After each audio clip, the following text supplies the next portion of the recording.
कुठे गेलेत घरातले सगळी माणसं? इंद्र आणि स्वानंदी पण सकाळपासून गायब आहे. म्हणाला मला मी बॉसशी बोलतो, तिथे हिचं काय काम आहे? लक्ष्मी मावशी पण गायब आहेत सकाळपासून.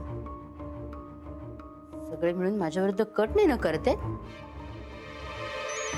सत्य आहे. इंद्रनील, अरे कुठे आहात तुम्ही दोघं? आई ऐक ना, अगं आपल्या फ्लॅटच्या प्रॉब्लेम विषयी ना मी आमच्या बॉसशी बोललो. हा, त्यांनी लगेच आमच्या कंपनीच्या एका फ्लॅटची चावी मला काढून दिली. अरे काय सांगतोस काय? मला खात्रीच होती तू आल्यानंतर नक्की काहीतरी होईल. आणि फ्लॅट कसा आहे? स्वानंदी तुझ्या बरोबरच आहे का? हा, ती आहे माझ्या बरोबरच आहे. हा, अगं आम्ही जरा फ्लॅटवर जाऊन जुजबी साफसफाई करून आलो. बर फर्निचर आहे ना फ्लॅट मध्ये व्यवस्थित? नाही आई, फर्निचर नाहीये तिकडे. गरजेपुरतं जे सामान लागतं ना ते आम्ही तिकडे आणून ठेवले, म्हणजे आपण उद्या तिकडे जाऊन शिफ्ट होऊ शकतो.